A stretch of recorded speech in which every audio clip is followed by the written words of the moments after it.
no es relax. No, tranquilo. Sí, es que pero no está bien. Es la gordura. Buenas a todos los amables seguidores de Vamos a lo Seguro. En esta ocasión tenemos el episodio número 22.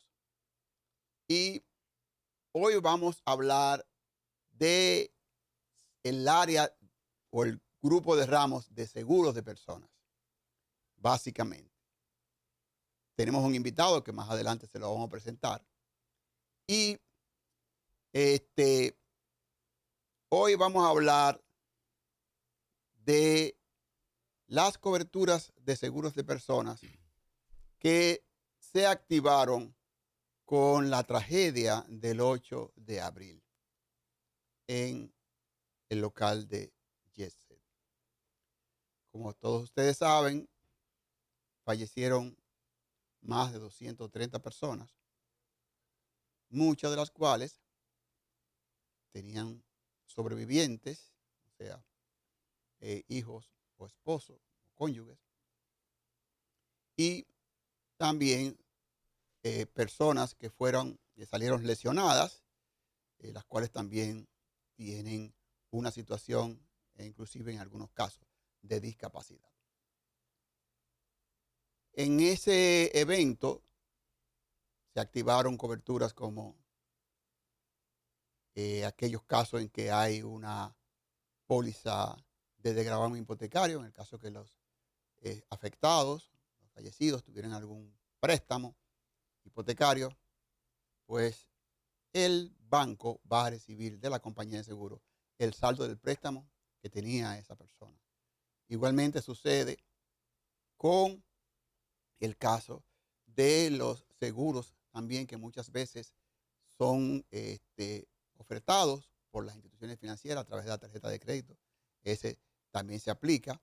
También se aplica el seguro de vida colectivo que tenían muchas de los afectados.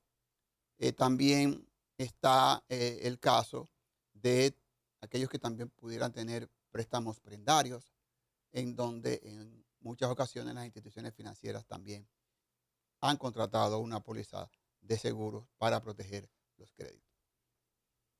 Pero faltan los más importantes. Son los seguros que ofrece la Seguridad Social. Tenemos el caso de discapacidad, tenemos el caso de sobrevivencia, tenemos el caso de los riesgos laborales. Y para ello hemos traído un experto, el amigo Juan Carlos Jiménez, quien es socio de la firma X&Y,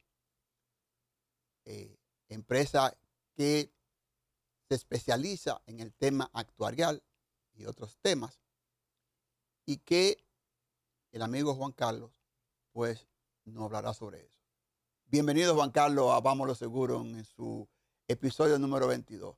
Pero Juan Carlos, ¿cómo tú te inicias en el sector de seguros, o vamos a decir de pensiones y demás? sí, mira, mis inicios en la seguridad social datan de más de 2 décadas. Incluso no existía la ley que crea el sistema dominicano de seguridad social, porque yo inicié cuando existían las administradoras de fondos de pensiones que funcionaban como empresas privadas que ofertaban el manejo de planes complementarios de pensiones. Eran planes corporativos y yo inicié luego de regresar de Uruguay, donde hice mis estudios de economía. Y justo lo que me permite a mí ingresarme a la seguridad social, a una administradora de fondos de pensiones, fue que mi tesis de maestría fue sobre la industria de los fondos de pensiones en el Uruguay. Un sistema muy parecido al de nosotros, basado en capitalización individual y con muchas características similares al sistema de Chile. Ahí entro a trabajar en una administradora de fondos de pensiones y luego ya desde la perspectiva de la empresa que administra el fondo, ya paso a lo que es la supervisión del fondo. Ya yo tenía el conocimiento de cómo se manejan los fondos de pensiones, cómo funciona el sistema de pensiones, y luego paso a la superintendencia de pensiones, que es el organismo supervisor y regulador del sistema de pensiones dominicano. Como ustedes pueden ver, Juan Carlos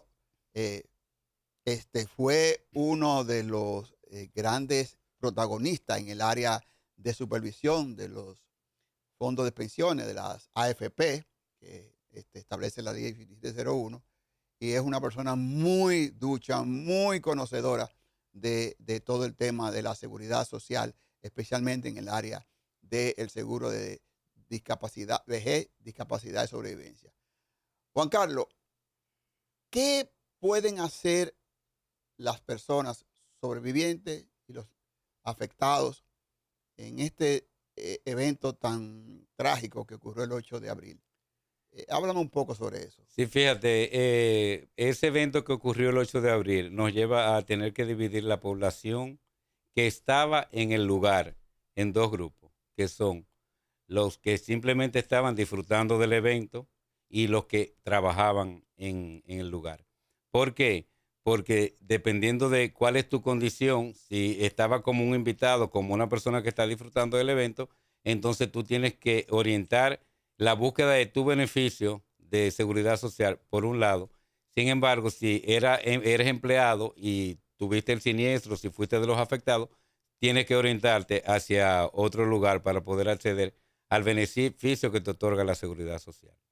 En el caso de los asistentes que estaban disfrutando del evento, también hay que subdividirlos, porque tú sabes que eso fue este desastre, vamos a llamarlo así, dicen como que reunía en esa noche todos los sectores de la sociedad. O sea, había una representación de todos los sectores. Entonces, tenemos las personas que pertenecen o laboran para los cuerpos castrenses, tenemos las personas que trabajan en el sector público, en el sector privado, los que trabajan para el Ministerio de Educación. Entonces, dependiendo de las condiciones y características de cada fallecido o de cada sobreviviente que quede discapacitado, tú te vas a dirigir a lugares diferentes. Pero realmente aquí tenemos que los beneficios que otorga el sistema son los beneficios de discapacidad. Y tú mencionabas hace un rato las personas que tenían una lesión física. No nos podemos olvidar que dentro del tema de la discapacidad no solo está lo físico. Te puedes encontrar con personas que no hayan tenido ni siquiera un rasguño durante el evento, pero le queda un problema emocional, un tema de salud mental. Y por otro lado tenemos los que lamentablemente fallecieron, que los que van a recibir ese beneficio siempre y cuando corresponda son los sobrevivientes de esos fallecidos. Así es. Juan Carlos, ¿cuáles son los sobrevivientes que establece la ley 8701 que tienen derecho a esa pensión por sobrevivencia? Si la ley es muy clara, define como beneficiarios al cónyuge, ya sea por unión libre o por matrimonio, y a los hijos. En un caso, porque en otros casos también están como beneficiarios o sobrevivientes también los padres. O sea que eso va a depender de cuál es el sistema que le va a dar el beneficio acá a los familiares de ese sobreviviente. Pero básicamente son los hijos y los padres. En caso de que no haya hijos, o en caso de que no haya padres, o en caso de que no haya cónyuge, entonces eso se maneja de acuerdo a las leyes de herencia, porque el beneficio que recibe siempre y cuando corresponda, porque no hay herencia en todos los sistemas, se maneja bajo la ley de herencia y los herederos legales de esa persona fallecida son los que van a recibir el beneficio de la herencia en caso de que corresponda. Interesante, interesante, Juan Carlos. Y de verdad, este es un episodio que yo anhelaba que estuviera aquí, como lo está el amigo Juan Carlos Jiménez, porque es importante que la población que contribuye con la seguridad social esté consciente de cuáles son los beneficios que que recibirá en caso de que ocurra un evento como que realmente no queríamos que ocurriera, pero realmente los eventos son fortuitos y súbitos, y como ocurrió en Yeset. Juan Carlos, en el caso de las personas que estaban no disfrutando, sino que eran personas que trabajaban o laboraban para lo que estaban disfrutando. Me entiendo, por ejemplo, había, como tú bien especificabas, había muchas personas de diferentes tractos sociales. Muchos de ellos tenían choferes, muchos de ellos tenían seguridad. Tú tenías el caso, por ejemplo, de que en ese local habían camareros, habían seguridad, habían técnicos, estaban también los músicos del fallecido Rubí Pérez. En fin, pudiera haber periodistas, o sea, había diferentes tipos de personas que tenían diferentes tipos de dependencia de su trabajo, profesionales liberales. O sea, ¿qué beneficio le da la seguridad social? Y en aquellos casos, Juan Carlos, de que, como bien tú decías, que estaban en los cuerpos castrenses, que eran personas, por ejemplo, habían personas que trabajaban en el Ministerio de Obras Públicas, otros en el ayuntamiento. ¿Cuáles serían los beneficios que accederían esas personas o sus familiares en caso de fallecimiento? Sí, es una pregunta que tiene una múltiple respuesta, pero como dije al principio, tenemos que dividir entonces los que estaban elaborando y los que no estaban laborando.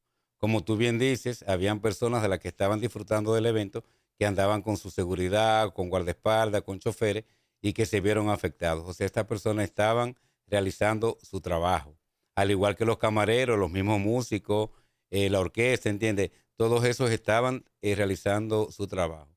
¿Y cuál es la diferencia? En el tema de la seguridad social tenemos lo que son los siniestros de origen común y los siniestros de origen laboral. En el caso de las personas que estaban laborando, entonces esto es un siniestro de origen laboral para ellos. ¿Quién otorga ese beneficio? Ese beneficio lo otorga la administradora de riesgos laborales, que es supervisada por la Superintendencia de Salud y Riesgos Laborales. Entonces, los beneficios que otorgan, ya sean pensiones de sobrevivencia o pensiones de discapacidad, es a través de riesgos laborales. Ahora bien, los otros que no estaban trabajando, sino que estaban disfrutando, van a recibir el beneficio porque es un siniestro de origen común. Entonces, ahí es donde entra el tema de las pensiones de discapacidad y sobrevivencia de origen común.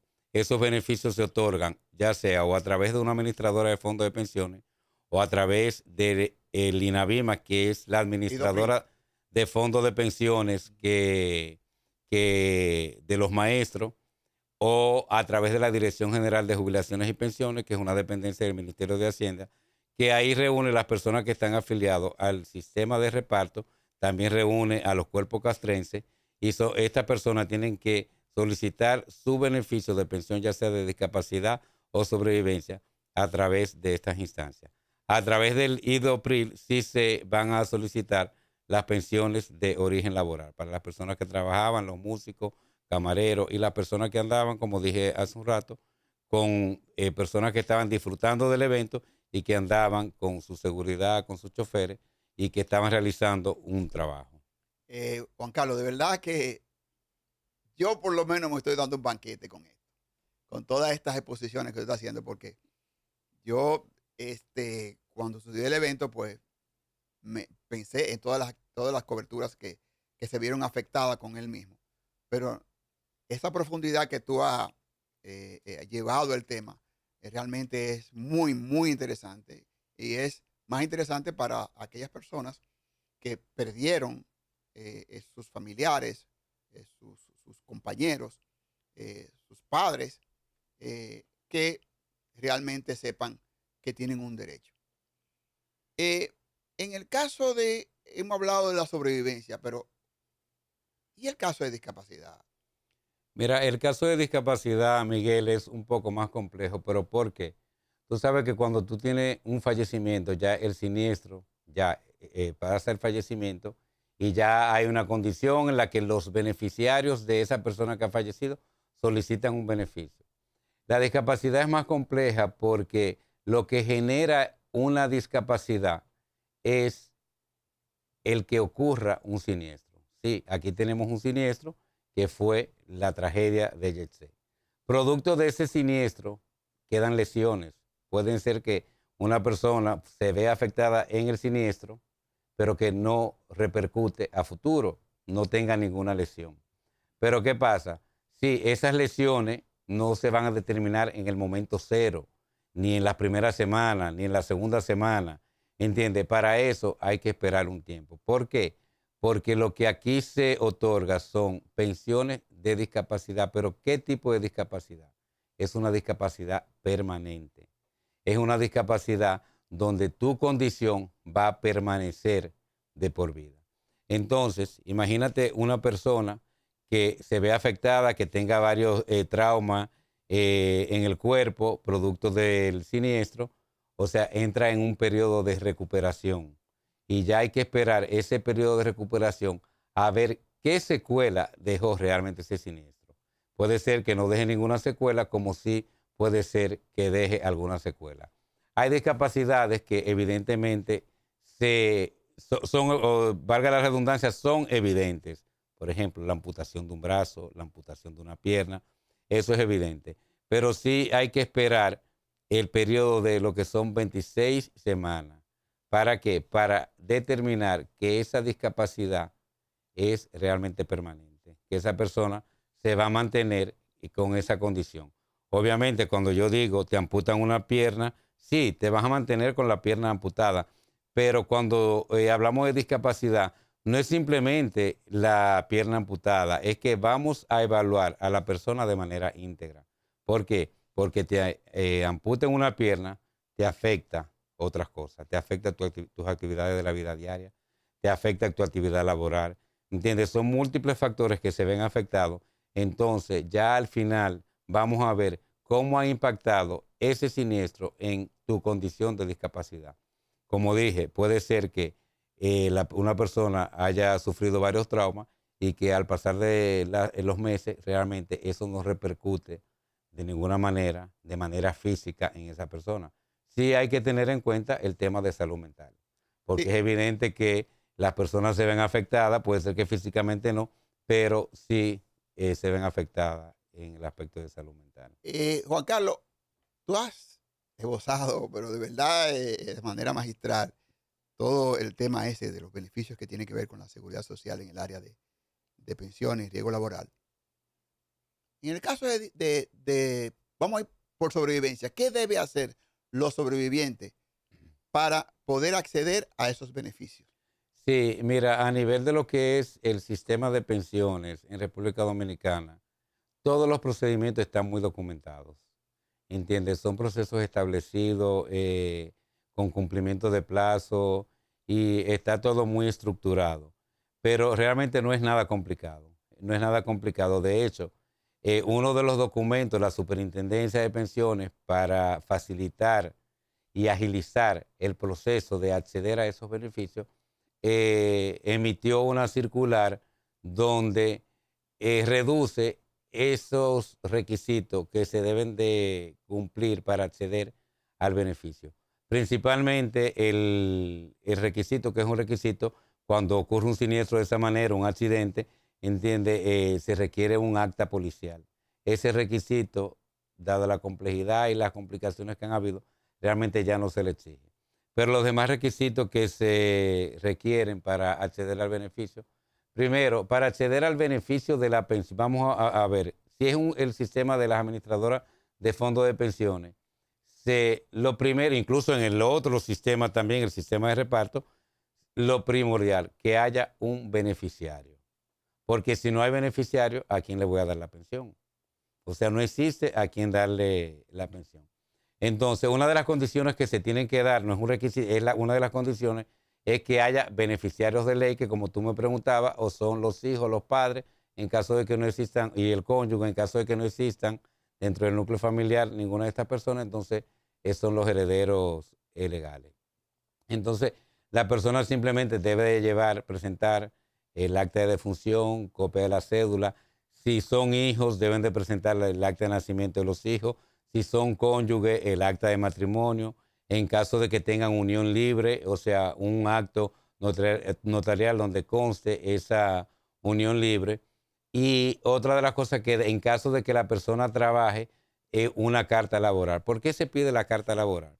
Si bien esto es un siniestro que es evidente que para las personas que estaban asistiendo, no para los que estaban trabajando, el disfrute de esa actividad es un evento de origen común. Pero normalmente la carta laboral se pide porque, como dije al principio, por un lado se pagan las pensiones de origen común y por otro lado las pensiones de origen laboral.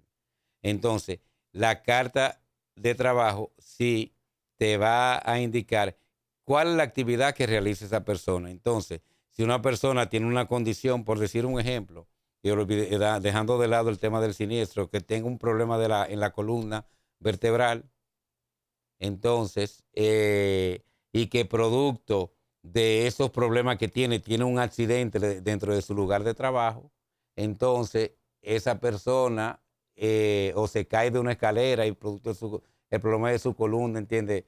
Termina en fallecimiento, que es lo que estamos viendo.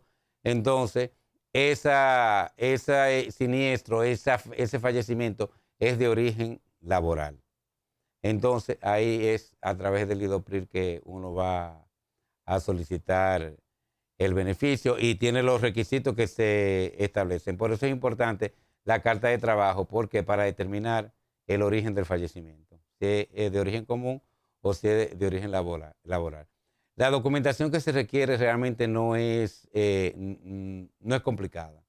Es documentación que se obtiene fácil, ¿entiendes? Como dije, actas de nacimiento, cédula de identidad, que obviamente son las documentaciones que te van a permitir validar que esas personas que van a recibir el beneficio son las personas a quienes le corresponde el beneficio. Así es. Juan Carlos, en ese punto de las exigencias que establece la resolución o la normativa que ha emitido el Consejo y la Superintendencia de Pensiones, ¿qué tú recomiendas en este caso, que es un hecho conocido?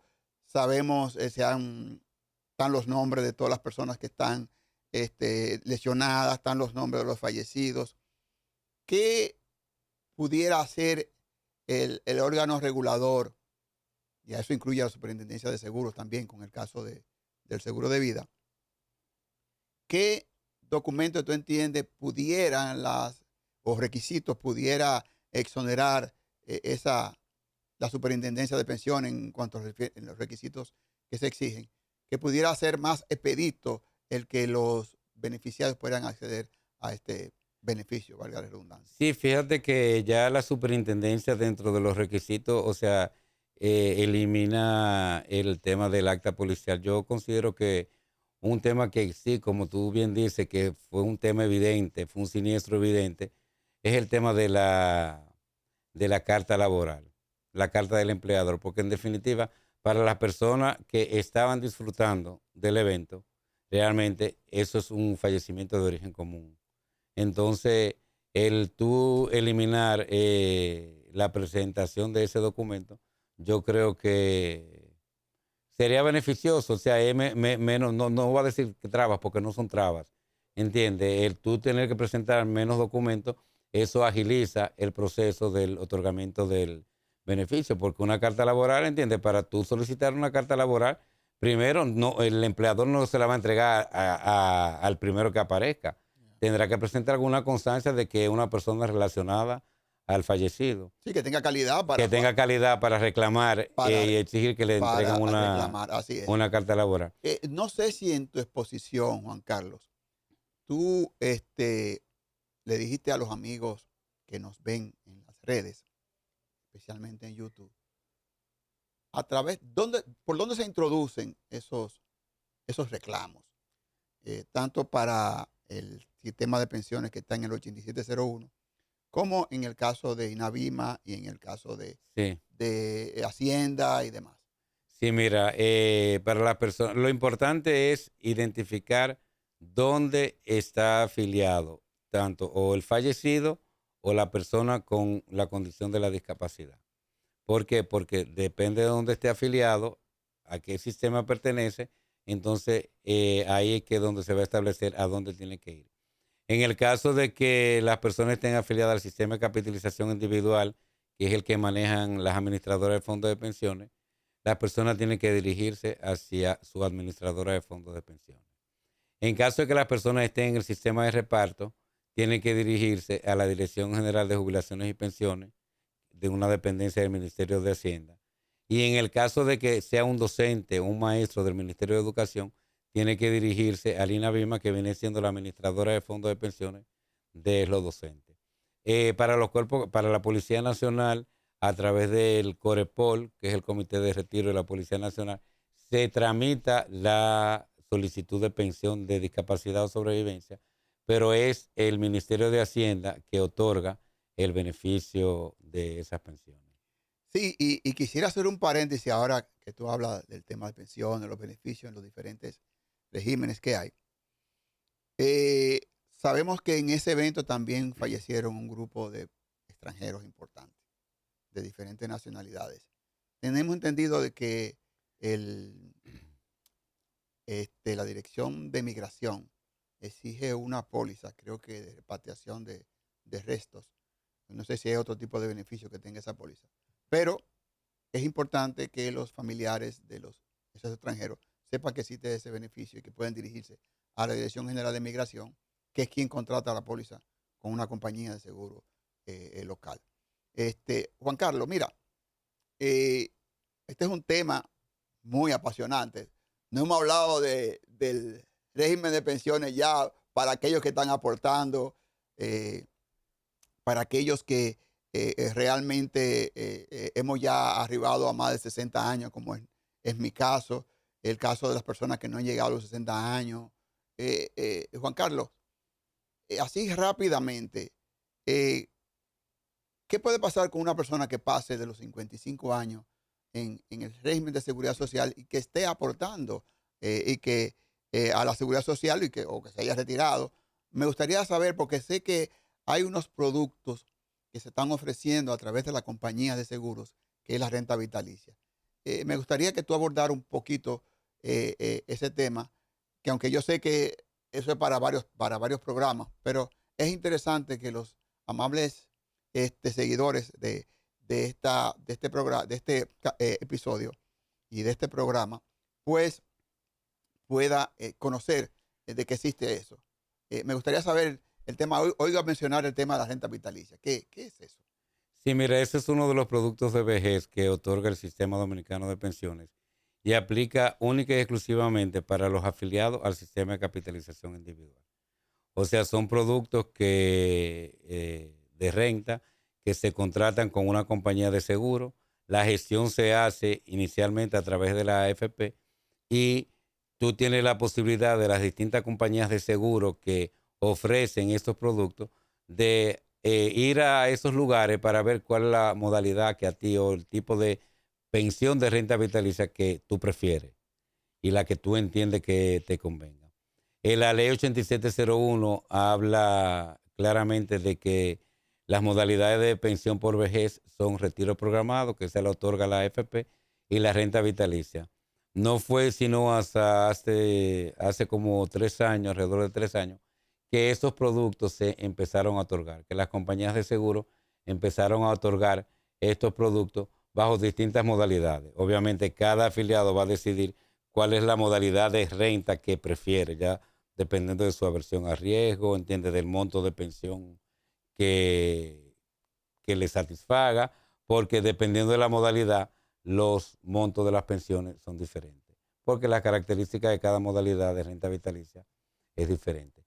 Ahora bien, no todo el mundo aplica para esa modalidad, porque para tú acceder a una renta vitalicia, el producto resultante, la renta que te otorguen, tiene que ser al menos igual a la pensión mínima, igual o superior a la pensión mínima. Entonces, como estas rentas se otorgan en base al capital que tú tienes acumulado en tu cuenta de capitalización individual, que ese monto se transfiere a las compañías de seguro, ya con ese monto y con las características de cada individuo, donde se toman en cuenta los factores actuariales, donde se toma en cuenta la edad, el sexo, y se hacen los cálculos actuariales, entonces tú determinas el monto de pensión que te van a otorgar. La compañía de seguro determina el monto de pensión que se le va a otorgar al afiliado y el afiliado acepta o no acepta.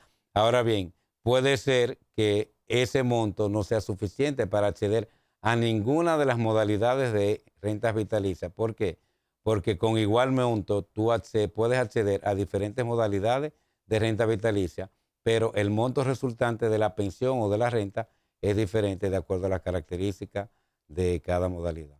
Se pudiera dar el caso que con un monto determinado tú puedas acceder a un tipo de modalidad, pero con ese mismo monto no puedes acceder a ninguna pensión porque no te da el monto de la pensión mínima. Bueno, señores, esto es un manjar de información que nos ha suministrado el amigo Juan Carlos, pero realmente en este tipo de